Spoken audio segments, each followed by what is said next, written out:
Bismillahirrahmanirrahim. Alhamdulillah Rabbil Alamin. Bismillahi wassalatu wassalamu ala Rasulillahi. Assalamualaikum warahmatullah. Magandang umaga po. Apo. Sino po mauna? Apo. Sir, hello. Wala po. Ayan, check. Ayan. Sir, Mav po from GMA. Sir, hingi lang po kami ng reacts kasi kahapon po, hinarang ng China Coast Guard vessel yung isang research vessel ng Pilipinas. Tapos medyo malapit na po kasi siya sa coast ng Pangasinan. Sabi po nila, doon daw kasi nagtatapos yung 9 dash line ng China. Kaya ganun kalapit. 35 nautical miles na lang po sa baybayin natin. Sorry ma'am, hindi ko masyado madinig. Opo, hinarang po yung research vessel ng Pilipinas. Ano po to? Ano, BIFAD? Ano po? Namria, BIFAR? Namria po. Namria. Okay. Opo, Okay. Nagsusukat nung nung baseline. Yes, sir. Kaya lang, sir, 35 nautical miles na lang po galing sa baybay ng Pangasinan. So, Ilan? 35. So, Okay. sobrang lapit na po niya, sir. And doon daw po kasi nagtatapos yung 9 dash line ng China. So, medyo palapit na po sila ng palapit yung mga hinaharang. Your reaction lang, sir. Well, kasi kung wala pa naman sila sa sovereignty natin, meron pang freedom of navigation yan. Pwede pa talaga silang dumaan doon. Ang tanong lang doon, ano bang ginagawa nila doon? Hinarang nila yung ating research vessel. Yes, sir. Malabo yun, ha? Anong ginawa nung ating research vessel? Nagpaharang ba siya? Sir, parang 8 hours sila na standstill doon. Hindi pa po malinaw kung bakit sila hindi gumagalaw. 8 hours. And then, eventually po, tumuloy na sa Bajo de Masinloc yung research vessel. Tapos binuntutan pa rin po sila ng China Coast Guard. Hindi, ganun naman kasi kahit nung ako din nagpunta doon, noong 2020 yata ako nandun, o 2021. Ganun talaga yung ginagawa ng mga Chinese Coast Guard tsaka yung Chinese militia. Talagang haharang sila sa iyo. Pero kami, hindi kami nagpaharang. Kami ay, ating to, ba't kami haharangin nyo kami dito? Kaya tumuloy-tuloy lang kami hanggang sa nakarating kami doon sa pupuntahan namin. Dapat ganun lang ang maging, huwag tayong magpapaharang. Atin yun eh. Ang kailangan lang dito talaga, at ang ipinakikiusap ko din lagi sa ating mga kababayan, itong bagay na ito, hindi naman po ako nagbabago ng posisyon, kasi yun pa rin ang posisyon ko.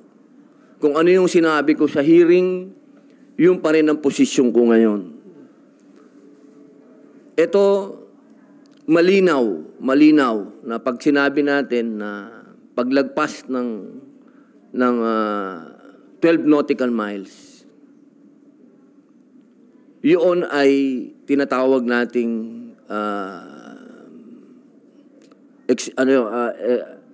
economic zone natin. So, sovereign rights. Okay? Kailangan malinaw po ito lagi, mga mahal kong kababayan. Pagka sinabi pong sovereign rights, uulitin ko lang po kung ano yung sinabi ko sa hearing. Okay? Pag sinabing sovereign rights, may karapatan po tayo doon sa mga nasa ilalim ng tubig na yon. Pwedeng isda, pwedeng gas, pwedeng oil. Economic zone natin yon. Exclusive economic zone. Pero hindi po yon sovereignty. Hindi pa po tayo ini-invade. Wala po yon na tayo ay sinasakop na. Kasi wala pa naman po sila doon sa 12 nautical miles.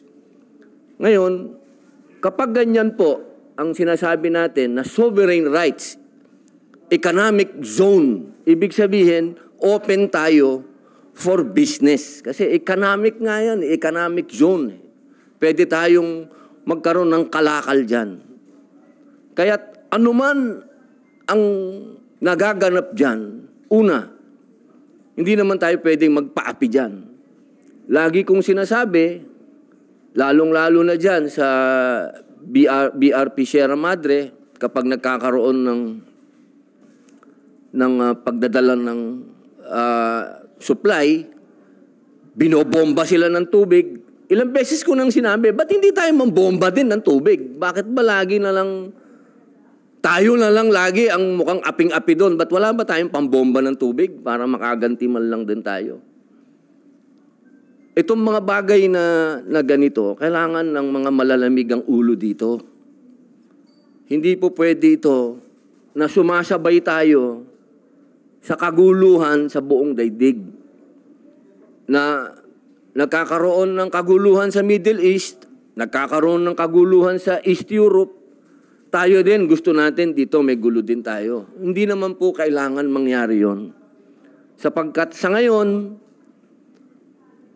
EEZ yan, ibig sabihin, yan ay economic area yan, pwede tayong magnegosyo dyan, magtulungan tayo dyan, ilan ang kapitbahay natin dyan, ilan ang may claim dyan, ilan ang bansa na nagsasabing pagmamay-ari nila yan, ba't hindi tayo magkaroon ng pag-uusap at umpisahan natin magnegosyo dyan, mag-business dyan. Huwag tayo sana, huwag ito lumaki, huwag ito pag-umpisahan ng pagka nanood kayo ng international news, 3 lagi ang lugar na pwedeng pag-umpisahan daw ng gera. Sasabihin dyan, Middle East, Europe, at kasama na tayo, Pilipinas. Ang pakiusap ko lang po, mga mahal kong kababayan, anuman ang hinaharap natin, kailangan po tayong maging handa. At kailangan nasa likod tayo ng gobyerno. Kasi yung mga sinasabi namin dito, opinion lang namin ito. Pero sa kaduluhan nito, kung ano ang posisyon ng gobyerno, yun ang oposisyon. Siyempre, susuporta tayo sa gobyerno. Kung ano ang sinasabi ng ating Pangulo, yun ang gagawin natin. Alangan naman magkontrahan pa tayo sa oras na to.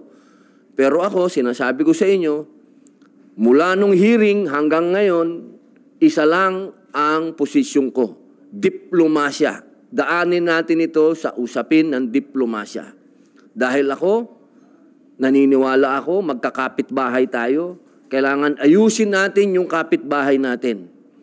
Ayusin din tayo nung kapitbahay natin. Maayos natin ito kung tayo ay babalik sa usapan. Kaya yung mga ganyan na pagharang-harang sa inyo, mga kababayan, huwag kayong pumayag. Pwede naman kayong umiwas. At nagawa ko yan. Hindi ito kwentong kutsero na sasabihin ko sa inyo, ito gawin ninyo. Hindi po. Ginawa ko yan. Ako mismo nagpunta dyan. Ako mismo nakipaghabulan dyan sa mga Coast Guard ng China, sa mga milisa ng China. Kami mismo hinarang. Pero hindi kami nagpaharang. Hindi rin kami nagpabomba ng tubig. Talagang magaling lang yung kapitan namin. Kaya ang gusto ko lang, huwag tayo magpaapi sa oras na ito at huwag din tayo mang-api. Yun lang, ma'am. Good morning po. Sir, meron po nakaumang na resolution sa Senate na para imbestigahan yung umano'y gentleman's agreement na pinasok daw ni dating Pangulong Duterte. Sir, kailangan pa bang ipatawag yung dating Pangulo kung sakaling matuloy yung investigation po ng Senado? Alam nyo, napakahirap magkomento kasi mga presidente yung nag-uusap. Sa ngayon kasi, nagbigay ng komento si Pangulong Bongbong Marcos. Nagbigay din ng komento si dating Pangulong Rodrigo Roa Duterte. Ang hirap gumitna sa usapin nito kasi may mga bagay, may mga protocol na yung mga presidente lang ang nakakaalam. Katulad yan, yung mga pagbisita sa mga leaders, sa mga bansa, na mga ibang leaders, may mga pinag-uusapan talaga dyan. Alam mo pupunta dyan, magtititigan lang sila. Hindi. May pag-uusapan talaga dyan. At yung mga bagay na palagay ko, may kinalaman sa national security natin. Hindi naman na siguro dapat yan idaan pa sa public hearing o ano. Dapat pag-usapan na lang ng dalawang pangulo natin yan, silang dalawa lang. Kasi may kinalaman nito sa national security natin. Pinagmumulan nito ng mga usap-usapan na politically motivated at destroying our minds. Kasi brainwashing na, naging politika na. Alam nyo, itong napaka-sensitive na issue nito. At isa lang ang alam ko. Kasi hindi naman po ako nagpunta dyan sa West Philippine Sea na hindi ako na-brief ng military. Nung panahon na yan, ang alam ko, dyan sa UNCLOS, nakalagay dyan sa UNCLOS ang linaw na yung mga disputed islands, kailangan yan status quo. Sinabi yan nandyan yan sa UNCLOS. Kaya, nung ako'y nagpunta dyan, nung ako'y umikot dyan, naiintindihan natin kung ano yung pinagtatalunan dyan sa West Philippine Sea. Kaya ang linaw po na nung panahon ni Pangulong Rodrigo Roa Duterte, hindi naman tayo nagkaroon ng ganitong klaseng escalation. Ang nangyayari noon, kapag may nangyaring medyo mabigat, nadi-de-escalate siya kaagad. Ngayon lang kasi ito medyo lumaki na lumaki. Kaya sana kung mag-uusap si Presidente Bongbong Marcos at si Presidente Duterte, mag-usap na lang sila ng private. Hindi na kailangan idaan sa hearing at malaman pa ng China kung ano yung pinag-uusapan natin. Usap ni Duterte at ni President Marcos. Wala nang Senate hearing. Siguro ako lang po, hindi lahat ng bagay naman kasi kailangan natin ipaalam pa sa taong bayan, lalo na itong national security, na to. Siguro mag-usap muna si Presidente, yung dalawang presidente, at gumawa sila ng statement nila pareho para unity naman ang makita natin. No? Sa oras na to, ang kailangan natin, united ang mga Filipino, hindi tayo divided. Kasi nakikita naman natin yung mga ganap sa buong daigdig.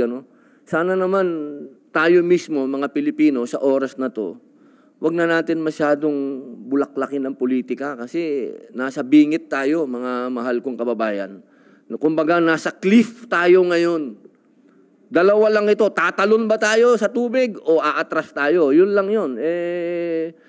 Tatalon ba tayo ng sabay-sabay o magtutulakan tayo? Yun lang naman yan, mga kababayan. Kailangan medyo malinaw ang isip natin dito sa usapin na ito. Sir, malapit kayo kay dating Pangulong Duterte. Are you convinced dun sa sinabi niya na wala siyang isinurrender na part ng ating Philippine territory? Ay, opo ma'am. Imposible pong may sinurrender. Dahil ako nga bagamat yun top secret, pero wala naman ng top secret. Alam na, pelikula na nga yung pinunta ko dun Yung pinunta ko dun sa West Philippine Sea, siguro pagpapakita na yon na walang binibitawan na teritoryo ang ating mahal na Pangulong Rodrigo Roa Duterte. Kasi yun nga yung mission ko Yun nga yung mission ko nung panahon na yun Paano na sasabihin na nag-surrender tayo? Ang mission ko nga nung oras na yun, palakasin ang loob ng mga tao dyan sa mga isla na yan. At hindi lamang tayo pinayagan ng isang kernel na makapagtayo tayo ng milisya. Dahil nung panahon na yun, yun sana ang balak natin gawin, pero kinontra ng isang army kernel. So hindi natuloy. So paano sasabihin na nag-surrender si Pangulong Duterte? Hindi mangyayari. Sir, dapat po bang mag-reach out si Pangulong Marcos kay former President Duterte? Since sinabi naman ni Duterte na open yung lines niya for President Marcos. Alam ko kasi meron talagang pagkakataon na dapat ang dalawang Pangulo nag-uusap. Lalo na yung katatapos lang ang termino at yung sumunod. Yan, ginawa na rin niya ni Pangulong Duterte nung naupo siya. Pinatawag niya yung mga dating presidente at tinanong niya tungkol sa West Philippine Sea. Siguro ganun din ang pwedeng gawin ni Pangulong Bongbong Marcos. Ipatawag niya si Pangulong Duterte. Ako naman, alam ko, anytime na patawag niya si Pangulong Duterte, dadating yun. Lalo na may kinalaman sa ating kasiranlan.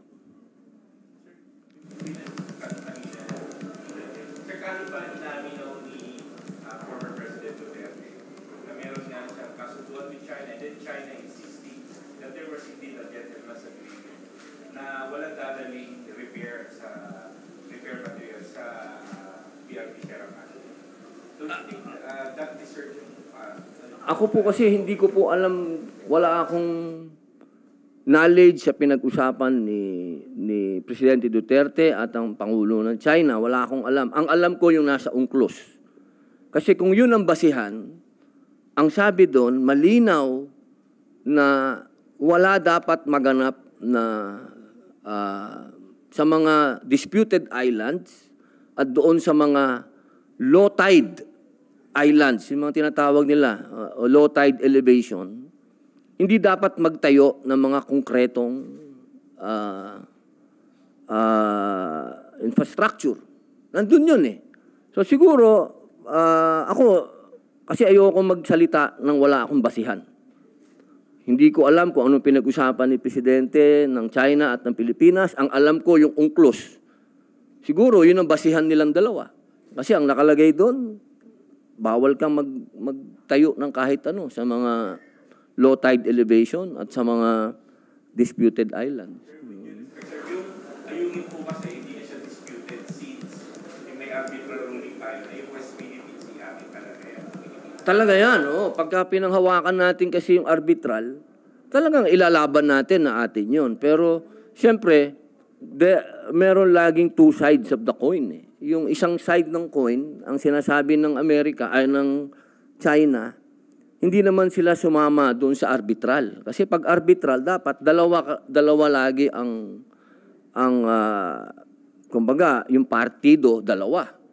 Eh nung nag-hearing at naggawa ng arbitral ruling, hindi naman na-involve ang China. So yun ang posisyon ng China. Sinasabi nila, hindi naman kami sumama dyan sa kaso na yan. So, sa atin, siyempre, lagi tayong babagsak sa international law. Di ba? Ano ba yung international law? Bumagsak tayo sa UNCLOS. Kung ano yung sinasabi ng UNCLOS.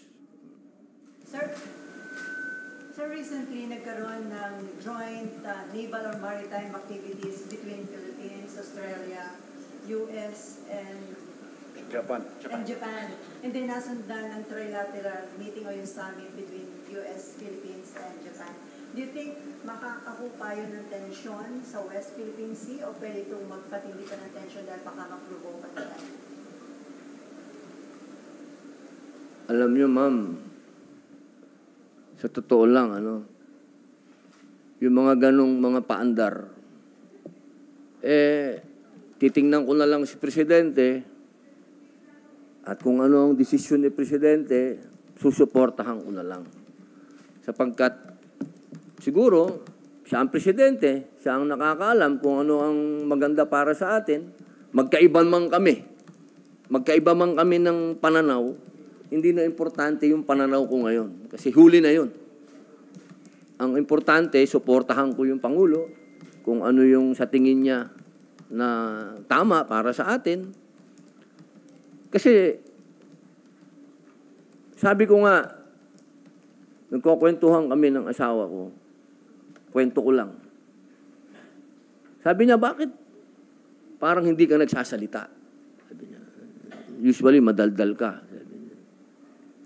Sabi ko, iba na kasi ngayon. Kasi ngayon, nasa gobyerno na tayo. Labag man ako.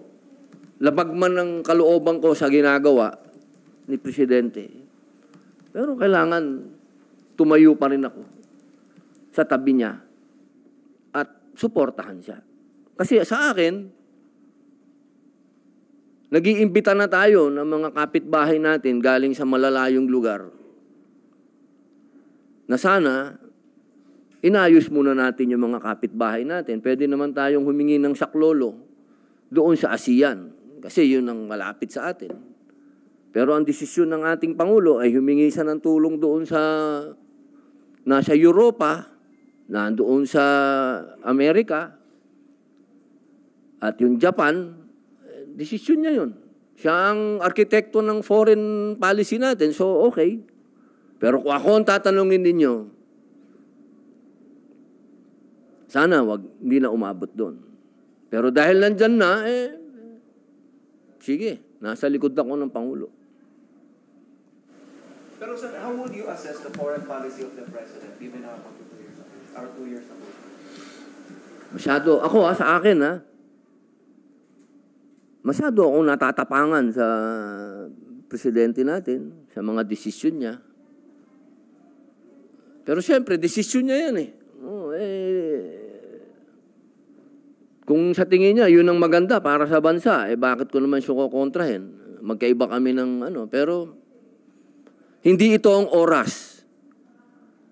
Lalo na sa mga oras na to na magpakita pa tayo ng pagkontra sa presidente. Siguro hindi itong oras na maging divided tayo. Ito ang oras na magpaliwanag ang Malacanang sa kanyang mga ginagawa para mas maintindihan ng taong bayan kung ano itong mga drastic decisions na ginagawa nila. Kailangan alam ng taong bayan kung ano ang pwede nating harapin dito. Hindi ito po pwede na mga ganitong aksyon, wala tayong ipinaliliwanag sa ating mga kababayan kung ano yung mga pwedeng mangyari at kung ano yung mga pwedeng ipaghanda natin. Kasi,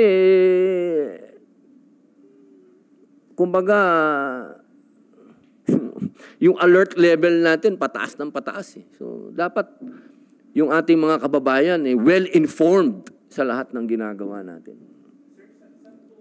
Specific yung tingin niya masyadong matapang yun ni Arso at saka drastic yung president?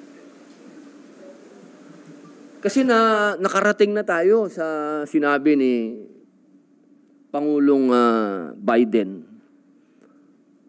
na an attack pag nagkaroon daw tayo ng casualty, sabi niya, AFP o kahit anong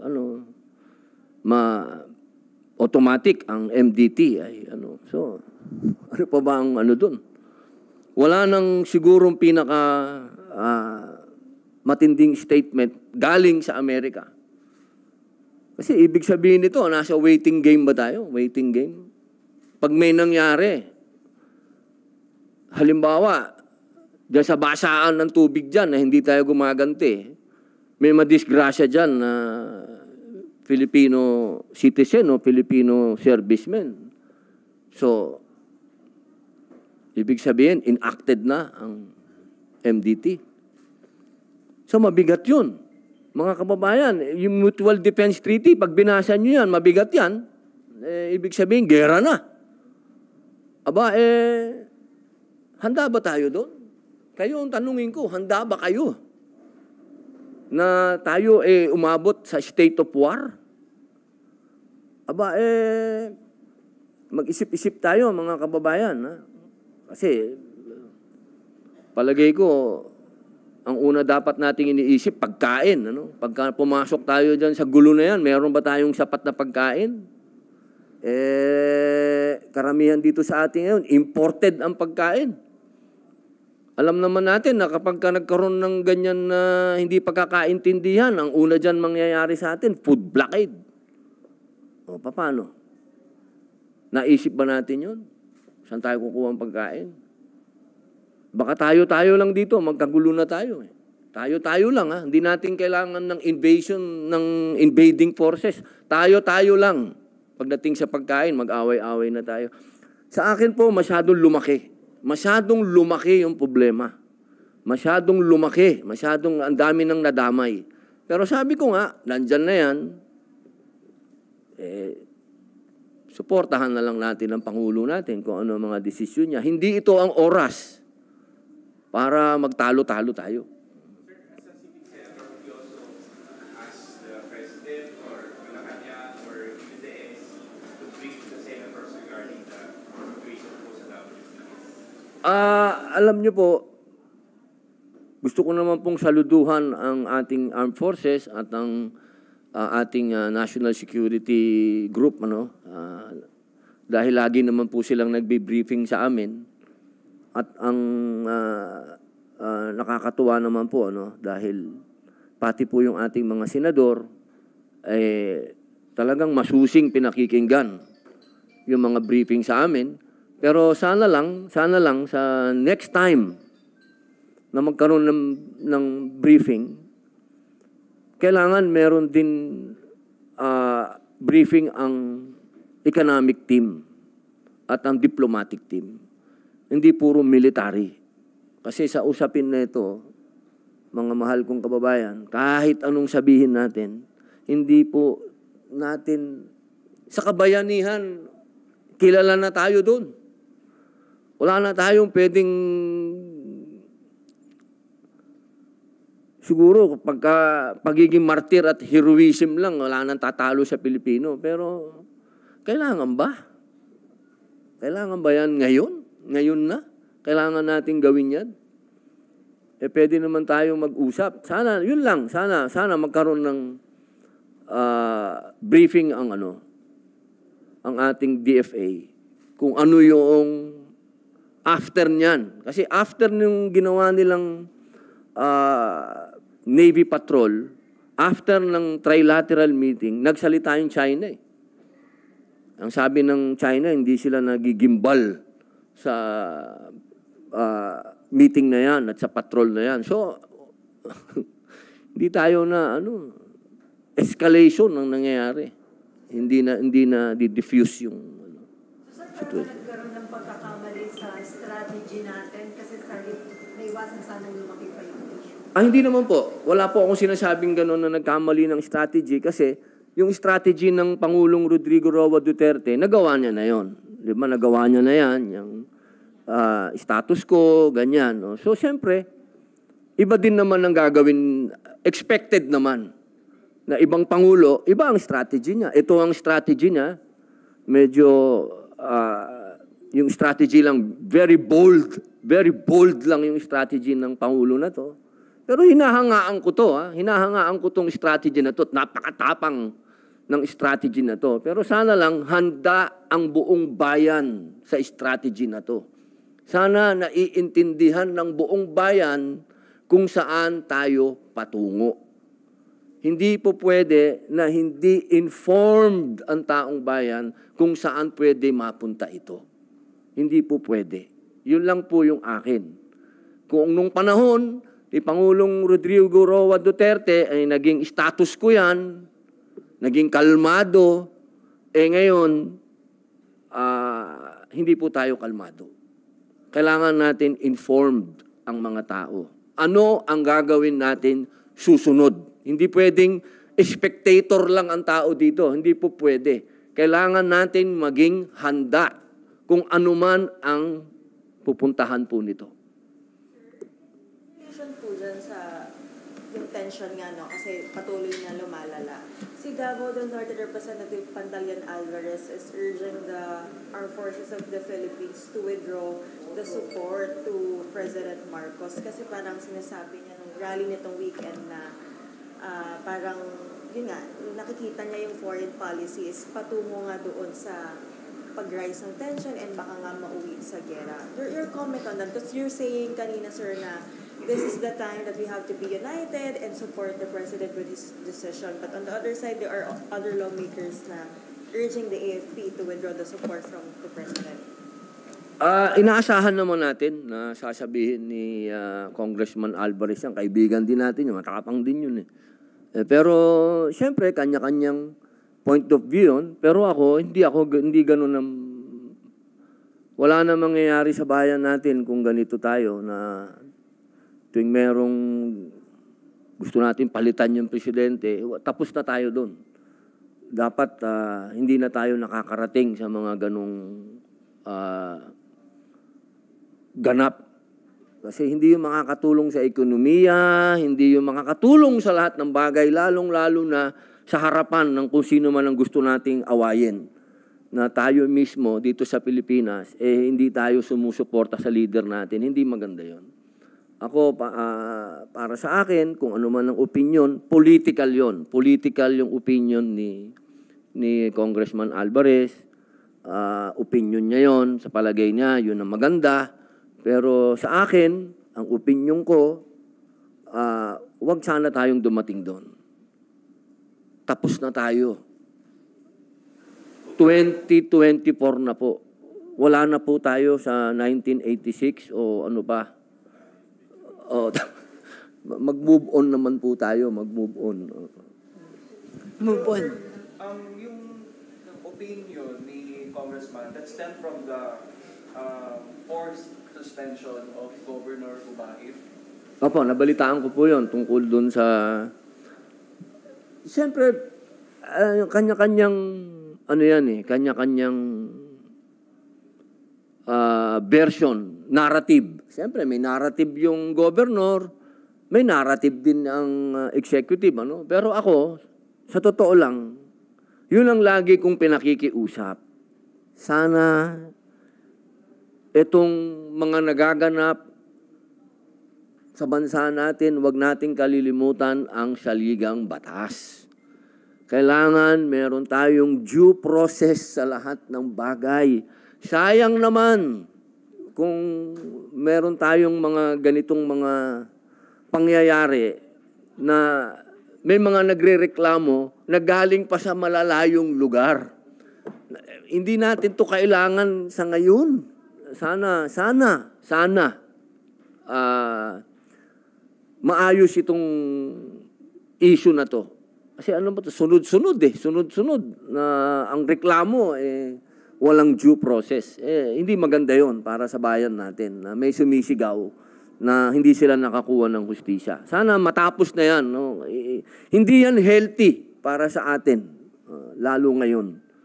Kailangan lahat ng tao sa Pilipinas may due process.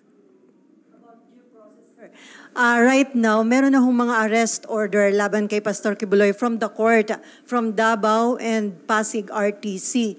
So, will you advise na po kay Pastor Kibuloy, considering na korte na po yung may arrest warrant na sumuko na po siya? Yan naman po lagi ang ating panawagan sa ating mahal na kaibigan at mahal na compatriot kay Pastor Kibuloy na total ito po ay nasa korte na. Mas maganda po sana na makapagpakita na siya. Para po, alam nyo kasi yung mga ganitong bagay, katulad nung una kong interview sa inyo, sana naiwasan yung mga ganito na mga ganap. Pwede namang ginawang matahimik. Eto tayo ngayon, dagdag budget na naman ito sa mga kapulisan, sa kasundaluhan. Siyempre, may task force, hulihin si Pastor Kibuloy. Hindi lahat ito pabor sa kaban ng bayan. Sana. Pero nandyan na yan. Meron ng operation. Sana lang, nagdasal po tayo na walang mangyaring violent. Sana maging mapayapa. Kasi katulad ng sinabi ko nun, napakahirap na pagsamahin natin sa issue na to ang faith at politics. Ang hirap po niyan. Kumbaga, ang daming taong masasaktan dito sa issue na to. At pananampalataya yun. Mahirap tayong maipit sa gitna pagka pinag-usapan ng pananampalataya.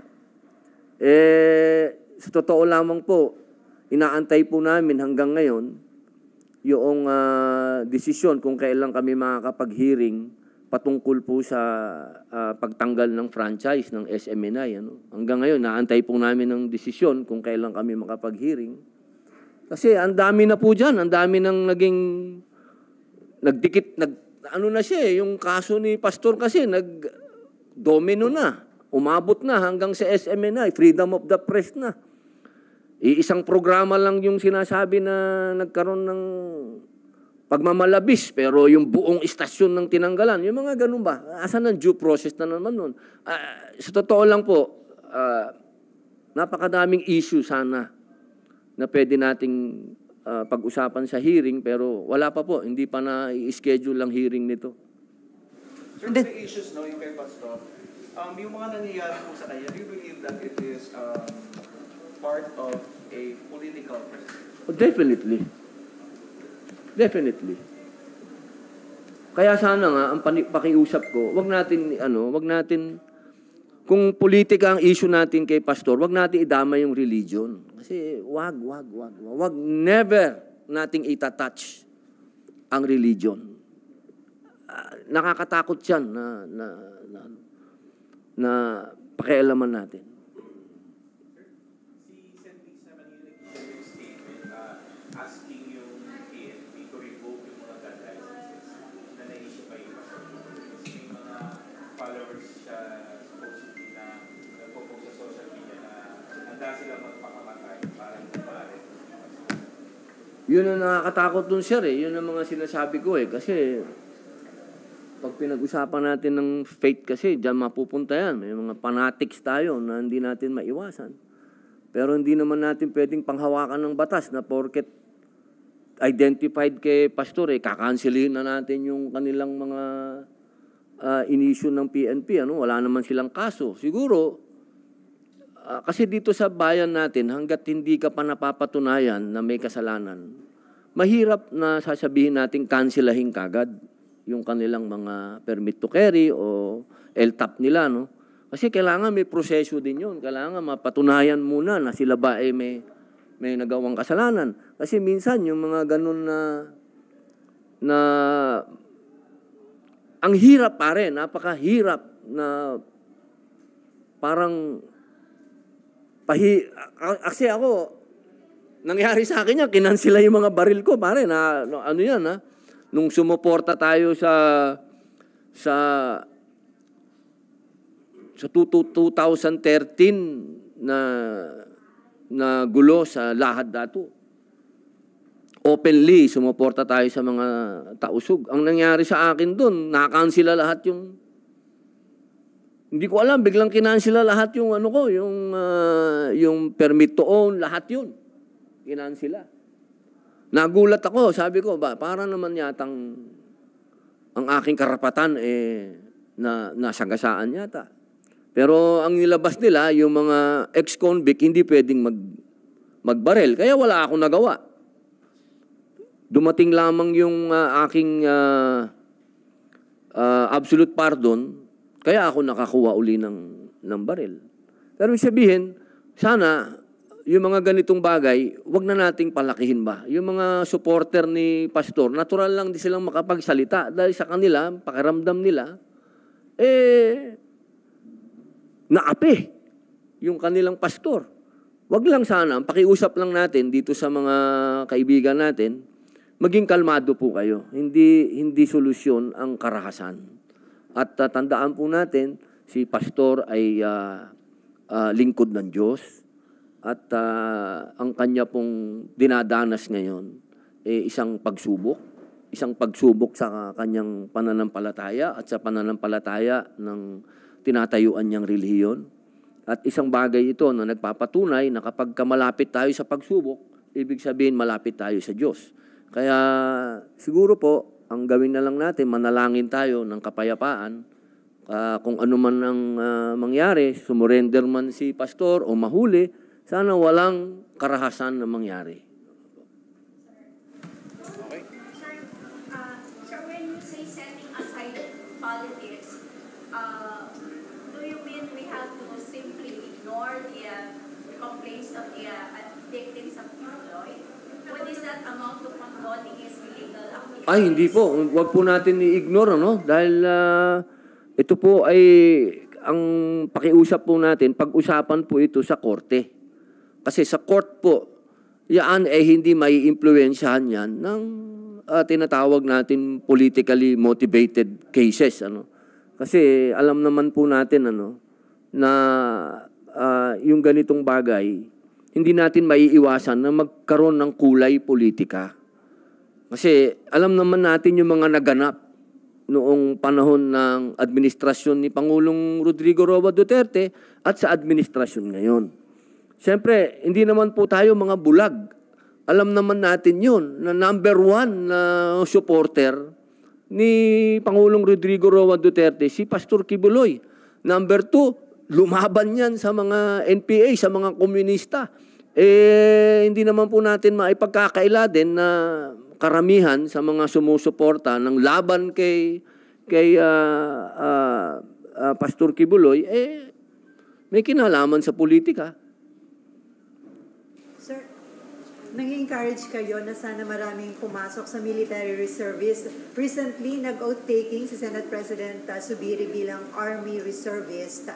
At sabi niya, nanghihikayat na rin siya sa marami na mag-enlist kasi nga, because of the situation, and at the same time, para prepare tayo in case may mga calamities. Ano po ako, sa katunayan, napag-usapan na po namin yan ni SP. At sabi ko nga sa kanya, pag nakagraduate tong magiging reservist natin, meron ka ng sundalo dito sa Senate. Opo, meron ka ng private army dito. Di po, kasi bilang tayo po ang pangatlong sangay ng gobyerno, kailangan lamang po talaga na yung pagsiservisyo natin sa gobyerno, kasama dyan ng pagiging reservist. Kailangan automatic na tayo ay magbigay ng serbisyo sa bayan. Hindi naman po pwede pagdating sa kalamidad o kahit anong maganap sa bayan natin, iiwan na lang natin ng gobyerno. Hindi po pwede. Kailangan anuman ang mangyari, kalamidad o gera man yan, kailangan ang gobyerno tumatakbo. Para ang bayan natin, ang mga taong bayan natin, ang ating mamamayan, huwag silang mawalan ng fighting spirit. Ano man yan, kalamidad man o anuman gulo. At naniniwala po ako na dadami pa dito sa Senate ang mag-reservist. Kasama daw ang press corps. May balita ako, may mga press corps daw na sasama sa reservist. Kaya excited ako eh. Binalita sa akin nga. Binalita sa akin. Sabi, meron daw bang susunod na class para sa press? Marlon yan. So, aside from Senate President Zubiri, sino na po yung iba pang mga senador nag-express ng intention? Malalaman po natin yan pag pagbalik ng session. Ang alam ko po kasi sa ngayon, ang mga reservist, si Senator Bongo, si Senator Tolentino. Pinakamataas sa amin, alam ko, si Senator Tolentino, Brigadier General yun. Sino pa ba? Ma'am Loren, Lieutenant Colonel. Si Sen Joel. Sana yung iba din, ang hinihingi ko, ma'am, sana yung mga patuloy na developing issues sa Pilipinas ngayon. Sana ma-encourage yung mga kapatid kong senador na ipasa na yung mandatory ROTC. Sana maintindihan. Alam ko naman naiintindihan nila eh. Alam ko naman nakukuha nila yung point namin. Pero hindi ito yung panahon na para pagdebatihan ito. Hindi ito yon. Pwede naman natin yan i-amend eh. Kung sa palagay nila dumating yung panahon na hindi na natin kailangan, di-amendahan natin. Pero ngayon, nakikiusap po ako sa inyo. Kailangan po natin to gawin. Priority, once na mag-resume yung session, this April 29, yung mandatory ROTC. Napakagandang balita po nun. At sana po, pagka dumating ang punto, meron na akong class ng press corps. Na para, hindi ba, alam nyo, magandang experience yun, para pagka-graduate nyo ng basic military training, sasakay tayo ng Philippine Navy o anumang barko, pupunta tayo ng West, pababasa tayo. Di ba? Para ramdam natin ng patriotism natin. Kaya ba namin, sir? Kaya natin yun. Kayang-kaya po nyo. Kung merong pinakamatatapang dito sa Senado, yung press corps eh. Oo. Yan ang leader namin, sir. Walang inuurungan eh. Okay na. Thank you, sir. Okay, salamat po. Salamat, sir. Thank you. Ayan pa si Escote.